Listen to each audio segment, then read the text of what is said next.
I woke up in a hospital bed to find my lawyer standing over me with documents in his hands and a look on his face I'll never forget. "Vivian," he said quietly, "your son just tried to have you declared legally dead while you were still in surgery."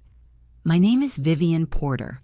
I'm 73 years old, and I'm about to tell you the most unbelievable story of my life. One that started with a routine surgery and ended with me discovering that my own son had been planning my financial murder for months. But before I dive in, tell me, where are you watching this from? Drop your location in the comments below. I love hearing from all of you. Let me take you back 6 months. I was living comfortably in Portland, Oregon, in the home my late husband Richard and I bought in 1985. Richard passed away 8 years ago from a heart attack, and since then, I'd been managing everything on my own: my finances, my investments, my small rental property portfolio. I wasn't wealthy by any means, but I was comfortable. I had about $400,000 in savings, 2 rental properties worth roughly $300,000 each, and a modest collection of jewelry Richard had given me over our 42 years of marriage. My son Brandon is 48 years old. He's my only child. For years, he'd been what I thought was a successful real estate developer. Nice suits, expensive car, always talking about deals and investments. He visited regularly, always asking how I was managing, if I needed help with anything. I thought he was being a devoted son. I had no idea he was actually doing reconnaissance. The truth started to reveal itself in January when I was diagnosed with a heart valve issue. Nothing life-threatening, but serious enough that my cardiologist recommended surgery. It was supposed to be routine. They'd go in, repair the valve, and I'd be back home in a week. Brandon immediately jumped into action. He insisted on being there for every doctor's appointment. He wanted to know every detail about the surgery, the recovery timeline, the risks. I thought he was worried about his mother. I was so naive. "Mom, this is serious surgery," he said to me one evening about 3 weeks before my scheduled operation. We were sitting in my living room, and he had this concerned look on his face. "What if something happens? Have you thought about power of attorney? Just as a precaution?" I should have seen the red flag right there, but I didn't. I told him I'd think about it. The truth is, I already had arrangements in place. My estate attorney, Marcus Winters, had been handling my affairs since Richard died. Marcus and I had known each other for 25 years. Our daughters went to school together. He'd set up a proper will, healthcare directives, everything legally sound and protected. But I never mentioned this to Brandon. Something in my gut told me not to, and thank God I listened to that instinct. Brandon brought it up again a week later, and then again 3 days after that. Each time his tone got a little more urgent, a little more insistent. "Mom, you're not being responsible," he told me. "What if you're unconscious after surgery? Someone needs to be able to make medical decisions, handle your bills, access your accounts." He made it sound so reasonable, so necessary.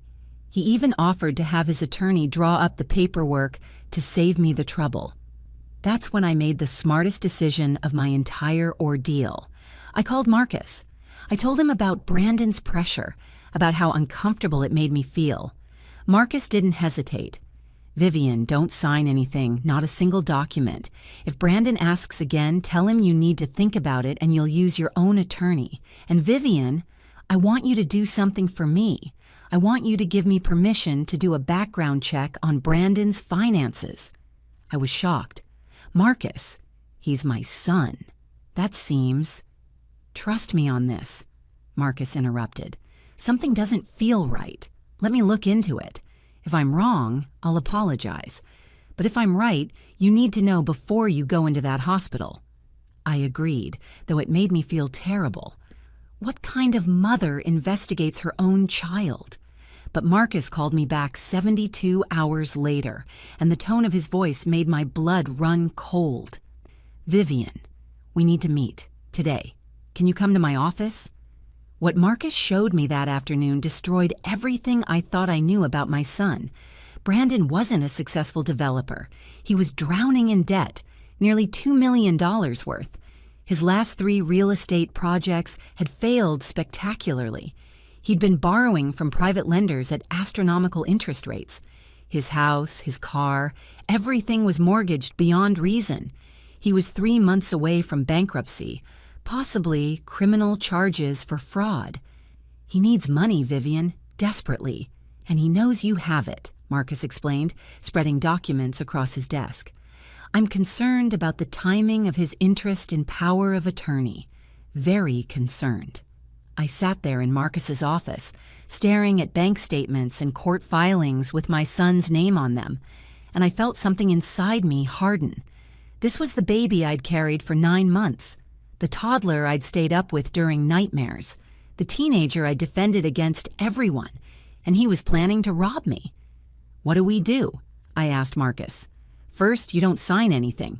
Second, we need to document everything, every conversation, every request he makes. Third, and this is crucial, we set up some protection. I'm going to draft an emergency revocation document. If anything happens, if anyone tries to claim power of attorney over you, this document invalidates it immediately. I'll keep the original in my safe. I'm also going to file it with the county clerk's office. Do you really think he'd... Vivian, Marcus cut me off gently. I think your son is desperate, and desperate people do desperate things.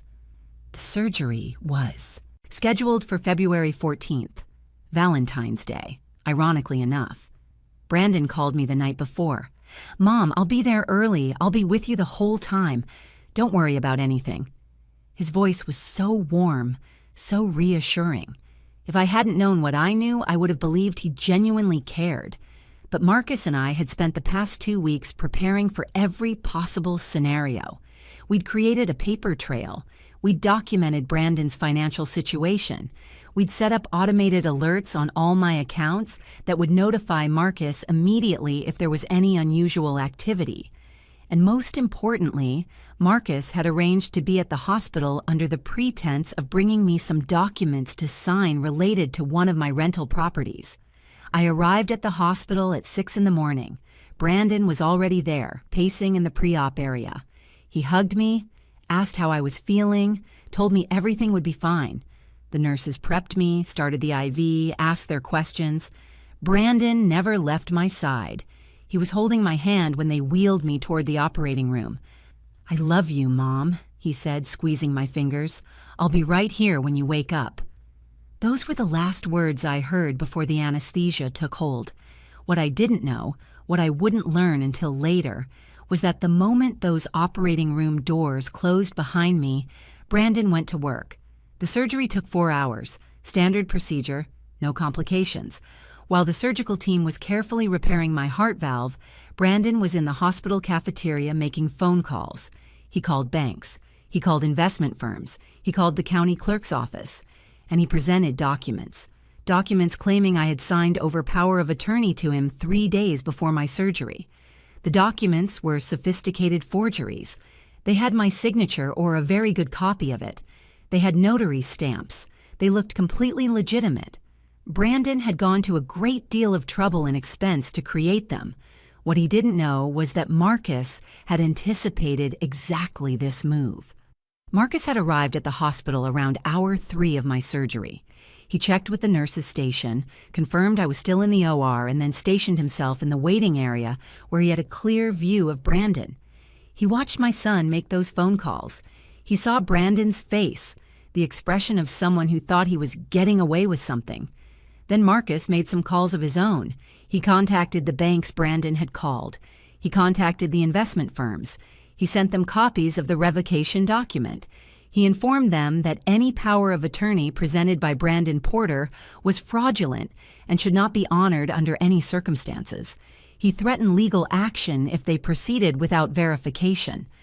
By the time I was in recovery, still groggy from anesthesia, Marcus had shut down every attempt Brandon had made to access my accounts. But that wasn't enough for Marcus. He wanted to catch Brandon in the act, to create an undeniable record of what he was attempting to do. I started to regain consciousness around 2 in the afternoon. Everything was fuzzy. The lights too bright, sounds too loud, my chest aching from the incision. I could hear voices, beeping machines, footsteps on linoleum. I tried to open my eyes, but my eyelids felt like they weighed 100 pounds each. Then I heard Marcus's voice, low and urgent. "Vivian, if you can hear me, I need you to stay quiet. Don't let anyone know you're awake yet. Can you squeeze my hand if you understand?" I managed a weak squeeze. My brain was struggling to process what was happening. Why was Marcus telling me to pretend to still be unconscious? "Good," Marcus whispered. "Your son is in the hallway right now. He's talking to hospital administration. He's trying to have you declared mentally incompetent. He has a psychiatrist with him, someone he's clearly paid off, who's claiming you've been showing signs of dementia for months. He's attempting to get emergency guardianship while you're still sedated." Even through the fog of anesthesia, I felt a jolt of absolute clarity. My son wasn't just trying to steal from me. He was trying to erase me as a person.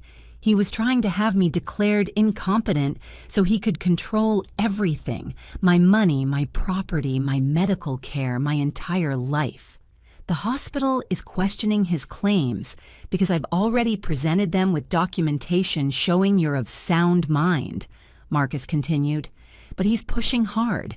He's telling them you're confused, that you're a danger to yourself, that he needs immediate authority to make medical and financial decisions. I've called the police. They're on their way. But I need you to be ready to speak when I ask you to. Can you do that?" I squeezed his hand again, harder this time. The anger was burning through the medication fog. My own son, my only child, the baby I'd sacrificed everything for. "He's coming back," Marcus whispered. "Stay still." I kept my eyes closed as footsteps entered the recovery room. Brandon's voice, fake concern dripping from every word. "How is she? Is she awake yet? The doctor said she should be waking up by now." A nurse responded, professional and neutral. "She's stable. She'll wake up when she's ready." "I need to speak with someone in authority," Brandon insisted. "I have power of attorney. I need to make some decisions about her care, her long-term care. I've been researching facilities because she can't live alone anymore. Her memory has been—" "Mr. Porter," Marcus interrupted, and I could hear the steel in his voice. "We need to talk, outside." "Who the hell are you?" Brandon shot back. "This is a family matter. I don't know who you think you are, but—" "I'm Vivian Porter's attorney of record. I'm also the person who's been documenting your fraudulent attempts to access her accounts for the past 4 hours. And I'm the person who's going to be standing next to you when the police arrive in approximately—" He paused. 3 minutes. The silence that followed Marcus's statement was deafening. Even through my closed eyelids, I could feel the tension in the room crystallize into something dangerous. "I don't know what you're talking about," Brandon finally said, but his voice had changed. The fake warmth was gone, replaced by something cold and sharp. "My mother asked me to handle her affairs. I have documentation." "You have forgeries," Marcus corrected. "Very expensive forgeries, which tells me you've been planning this for quite some time. But they're still forgeries. Your mother never signed any power of attorney in your favor. In fact, she specifically revoked any such authority 3 weeks ago, which is documented and filed with the county." "That's impossible. She couldn't, and she did, because your mother is significantly sharper than you've given her credit for. She knew something was wrong when you started pressuring her, and unlike you, she has actual concern for family. So she asked me to investigate before jumping to conclusions. What I found was a desperate man drowning in debt, willing to commit fraud and exploitation of an elder to save himself." I heard movement, shoes scuffing against the floor. Brandon was backing away, I realized. He was getting ready to run. "I wouldn't," Marcus said calmly. "Hospital security is already at the exits. The police are in the building. There's nowhere to go, Brandon. This is over." "She's my mother. Those are her assets. After everything she—" Brandon's voice was rising now, the carefully maintained facade crumbling. "Do you know what it's been like? Watching her sit on all that money while I'm losing everything? She doesn't need it all. She's old. She could help me. She should help me. I'm her son." "You're a thief," Marcus said, and the words hung in the air like a judgment. "And you were willing to have your own mother declared incompetent, to put her in a facility against her will, to rob her of her autonomy and dignity, all to cover your own bad decisions. You don't understand. The debt, the people I owe, they're not the kind of people who accept excuses. I needed that money. I need it now." "Then you should have asked your mother for help honestly. You should have told her the truth and let her decide. Instead, you chose to betray her trust in the most fundamental way possible." I heard new voices then, deeper, authoritative. The police had arrived. Marcus had timed everything perfectly. "Brandon Porter?" One of the officers spoke. "We need you to come with us. We have some questions about fraudulent documents and attempted elder financial exploitation." What happened next would forever be seared into my memory. My son, the child I'd raised, the boy I'd taught to read, the young man I'd sent to college, started yelling, screaming about his rights, about how this was all a misunderstanding, about how I was confused and needed his help. The desperation in his voice wasn't for me. It was for himself, for the money he thought he was about to lose. And that's when I opened my eyes. "Brandon," I said, my voice rough from the breathing tube they'd had in my throat during surgery, but clear enough, strong enough. "Stop talking." The room went completely silent. Brandon spun around, his face going white as he stared at me. The officers paused. Marcus stepped closer to my bed, a slight smile on his face. "Mom," Brandon breathed, "you're awake. Thank God. Tell them this is all a misunderstanding. Tell them I was just trying to help you." "You were trying to steal from me," I interrupted.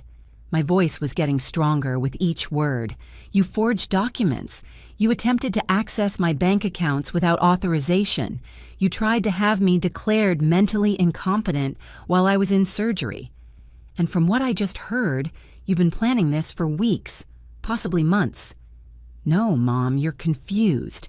The anesthesia—" "I'm not confused, Brandon. I'm perfectly clear. Marcus, please give the officers copies of all the documentation we prepared." I watched my son's face as the truth hit him, that I'd known, that I'd been aware of his financial problems, that I'd set up protections before ever going into surgery. The shock gave way to something uglier. Rage. "You knew?" he hissed. "You knew I was in trouble and you did nothing? What kind of mother does that?" "The kind who wanted to give her son a chance to do the right thing," I replied. "The kind who waited to see if you'd come to me honestly and ask for help instead of trying to rob me. You failed that test, Brandon." "Unbelievable. You were testing me? While I'm losing everything?" "You're losing everything because you made bad decisions and then tried to fix them by committing crimes against your own mother. That's on you, not on me." One of the officers stepped forward. "Mr. Porter, we need you to come with us now. You can continue this conversation at the station." Brandon looked at me with an expression I'd never seen before. Pure hatred. "I hope you're happy, Mom. I hope it was worth it. Keeping your precious money and destroying your only son." "I didn't destroy you," I said quietly. "You destroyed yourself. I just refused to let you destroy me in the process." They led him away in handcuffs. I could hear him yelling as they took him down the hallway, his voice echoing off the walls, ranting about ungrateful parents and greedy old women who cared more about money than family. The nurses in the recovery room were stunned, exchanging glances but saying nothing. When the door finally closed and the sound of Brandon's voice faded, I looked at Marcus. "Is it really over?" "The immediate threat is," he replied, "but there's more you need to know. While you were in surgery, Brandon didn't just try to access your accounts. He went to your house." My heart, freshly repaired, seemed to skip a beat. "What did he do?" "Let me get the detective. He needs to hear this directly from you, and you need to hear what they found." If you're as stunned as I was at what I'm about to tell you next, hit that subscribe button. Detective Sarah Martinez came into my recovery room 20 minutes later. She was in her mid-40s, with sharp eyes and a notebook already open in her hands. Marcus stayed by my bedside as she pulled up a chair. "Mrs. Porter, I know you're recovering from surgery, so I'll try to make this quick," she began. "We need to talk about what your son did while you were in the operating room. It goes beyond the financial fraud." I felt Marcus's hand on my shoulder, steadying me. "Tell me." "We executed a search warrant at your residence based on information Mr. Winters provided us. What we found suggests your son had been planning this for significantly longer than we initially thought." She flipped through her notebook. "We found a second set of keys to your home, which he'd apparently had made without your knowledge. We found documents showing he'd been surveilling your daily routines for at least 3 months, and we found evidence that he'd entered your home multiple times while you were out." My stomach turned. "He was in my house? When?" "Best we can determine. At least 6 times in the past 2 months. We believe he was documenting your assets, photographing your jewelry, searching for financial documents, possibly installing some kind of monitoring software on your home computer." "Oh my God." "But here's where it gets worse, Mrs. Porter. This morning, while you were in surgery, he went to your house with a moving truck. He had 2 other men with him. We're still working on identifying them. They loaded up approximately 40 boxes of your belongings. Your jewelry was gone, several pieces of furniture, file boxes from your home office, even some of your personal items, photos, clothing. When we intercepted them, the truck was heading toward a storage facility in Vancouver, Washington, just across the state line. I couldn't breathe. The machines I was hooked up to started beeping faster as my heart rate spiked. A nurse rushed over, checking my vitals, looking concerned. "Mrs. Porter, you need to stay calm," the nurse said. "Your blood pressure is spiking." "He was stealing my life," I managed to say. "While I was on an operating table, he was stealing my entire life." Detective Martinez nodded grimly. "That's exactly what he was doing. We believe his plan was to have you declared incompetent, potentially get you placed in a long-term care facility, and then liquidate your assets. The jewelry alone, according to the appraisals we found in his possession, was worth approximately $150,000. Your mother's engagement ring, your grandmother's pearls, the diamond bracelet your late husband gave you for your 40th anniversary." I closed my eyes, tears streaming down my face, not from sadness, from rage. Pure, white-hot rage. These weren't just valuable items, they were my history, my memories, the physical representations of a lifetime of love and loss and important moments. And my son was going to sell them like they were items at a garage sale. "We recovered everything," Detective Martinez continued. "It's all being cataloged as evidence, but you'll get it back. Every single piece. I promise you that."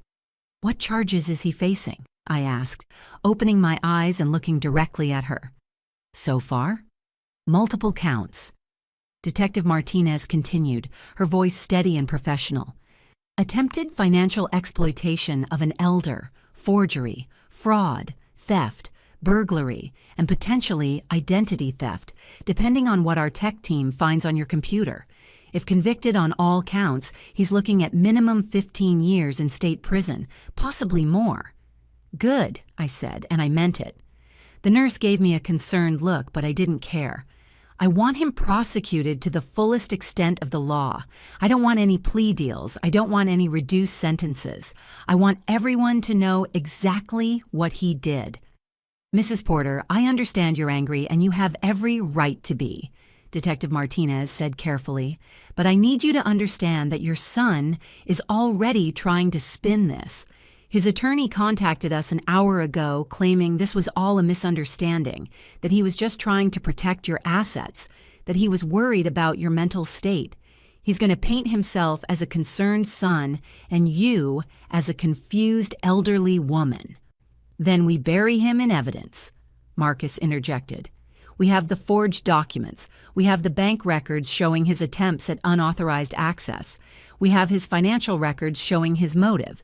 We have the moving truck, the stolen items, the surveillance, and we have Vivian's testimony showing she's perfectly competent and was aware enough to set up protections before her surgery. There's something else, Detective Martinez said, hesitating. Your son's wife called the station. She claims she knew nothing about any of this. She says she's been trying to divorce him for the past year, but he's been delaying the proceedings. She wants to cooperate with the investigation. I thought about my daughter-in-law, Claire. I'd always liked her. She was quiet, kept to herself, but she'd been kind to me. We hadn't spoken much in the past year, which I'd found odd but hadn't questioned. Now I understood why. Let her cooperate, I said. If she genuinely didn't know, I don't want her caught up in this. The detective nodded, making notes. I'll need a full statement from you, but that can wait until you're stronger. For now, I want you to focus on recovering. Mr. Winters has been incredibly helpful in building the case, and with the evidence we have, your son isn't going anywhere. After Detective Martinez left, Marcus and I sat in silence for a moment. The recovery room felt smaller somehow, the weight of everything pressing down on me. You did everything right, Marcus finally said. You trusted your instincts. You asked for help. You protected yourself. None of this is your fault. He's my son, Marcus. I raised him. Somewhere along the way, I failed him. No, Marcus said firmly. He made his choices. Bad choices, criminal choices, but they were his choices. You gave him every opportunity to come to you honestly. He chose deception and theft instead. That's not on you. What happens now? Now you heal, you recover, you get your strength back, and then we make sure Brandon faces the consequences of his actions. We also need to secure your assets, change your locks, maybe consider moving temporarily. Moving from my own home? Just until the legal proceedings are finished, Marcus explained. Brandon clearly knows how to get into your house. Even if he's in jail, we don't know who else he might have given access to or what arrangements he might have made. I have a friend who owns a secure apartment building downtown. I can get you a furnished unit on short notice, fully protected, while we handle everything else. I wanted to argue, but he was right. My home didn't feel safe anymore. Brandon had violated it, turned it into a crime scene. The thought of going back there and sleeping in rooms he'd searched through, seeing furniture he'd planned to steal, walking on floors he'd crossed with criminal intent, it made me feel sick. Okay, I agreed, but I want to go home first. I want to see what he did. I need to see it. When you're stronger? Now, Marcus, or as soon as the doctors clear me. I need to face this head on, not hide from it. Marcus knew me well enough not to argue. I'll arrange it, but I'm coming with you, and so is a security detail. I was released from the hospital 5 days later. My chest hurt, I was tired constantly, and the doctors loaded me up with medications and restrictions. But my mind was sharp, and my resolve was sharper. Marcus drove me home with 2 security guards following in a separate car. The moment I walked through my front door, I could feel it. The violation. Things were slightly off. A drawer not quite closed. A closet door ajar. The subtle disorder of someone who'd tried to cover their tracks but hadn't quite succeeded. I went to my bedroom, to the jewelry box on my dresser. Empty. The safe in my closet, the one I thought was cleverly hidden behind my winter coats. The door was hanging open, the contents gone. He knew where everything was, I said quietly. He'd watched me, studied me, planned this down to the smallest detail. Marcus followed me through the house, documenting everything with his phone camera. In my home office, the filing cabinets had been rifled through. My computer was still there, but according to the tech forensics team, Brandon had installed key logging software that had been recording everything I typed for months, every password, every account number, every private email. I have something that might help, Marcus said. The prosecution is building a timeline. They want to show premeditation, prove this wasn't a spontaneous decision but a calculated long-term plan.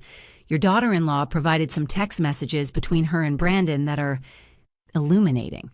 He showed me his phone. Messages from Brandon to Claire, dated back almost 6 months. Once she's in surgery, I make the move. She won't know what hit her. The jewelry alone will clear half my debts. The house can be sold within 60 days if I have POA. She's old. She doesn't need all that money. I'm her only heir anyway. I'm just speeding up the inevitable. Reading those words, written by my own son, about me, while I was still alive and conscious and trusting him, something inside me broke and then immediately reformed, harder than before. I want to testify, I said. I want to stand in front of a judge and jury and tell them exactly who Brandon Porter is. The trial took place 4 months later. By then, I'd recovered from my surgery completely. I'd moved into a secure apartment, as Marcus suggested. I'd changed all my locks, my passwords, my account numbers. I'd installed a security system that would make Fort Knox jealous, and I'd spent those months preparing for this moment. The courtroom was packed. The local news had picked up the story. Son attempts to rob mother during surgery. And it had struck a nerve with people.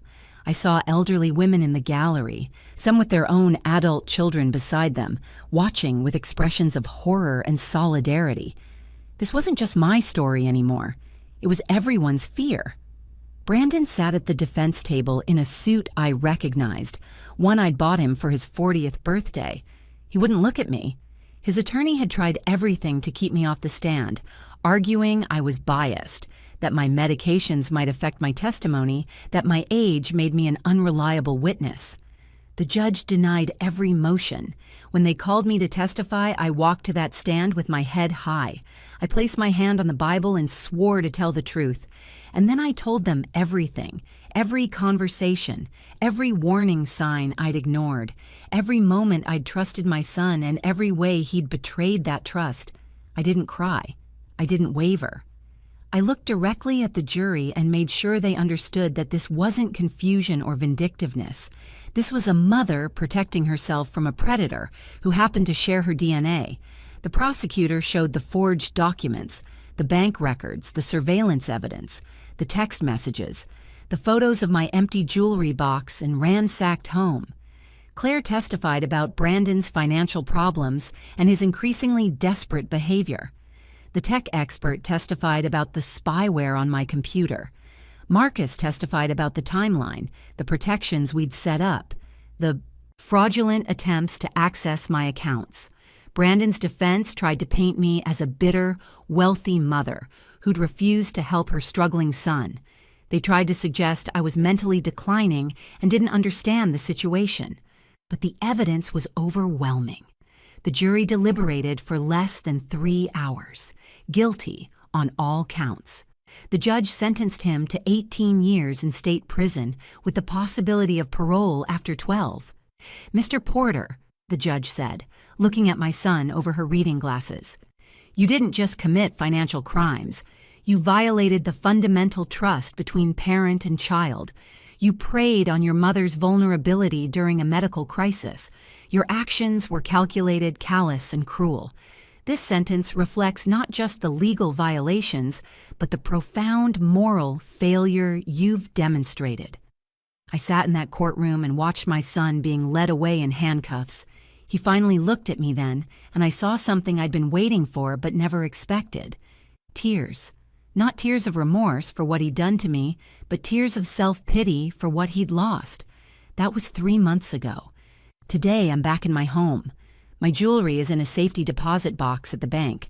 My assets are secured with protections Marcus helped me set up that make it nearly impossible for anyone to access them without multiple levels of verification. I've started speaking at elder advocacy groups, telling my story, helping other seniors recognize the warning signs of financial exploitation. Because what happened to me happens every single day to people who aren't lucky enough to have a Marcus Winters in their corner, who don't trust their instincts, who believe that family loyalty means accepting abuse. My son will be in prison for a long time. I don't visit him. I don't accept his calls. I've grieved for the son I thought I had and accepted that person never really existed. What existed was an entitled, desperate man who saw his mother as a resource to be exploited rather than a person to be loved. But I survived. I fought back, and I won. That's my story. I woke up from surgery to find my son had tried to steal my life, and I woke up fighting. Remember, trust your instincts. Document everything. Protect yourself. Family is supposed to mean love and support, but sometimes the most dangerous people are the ones who know us best. Stay vigilant, stay strong, and never apologize for protecting yourself, no matter who the threat comes from.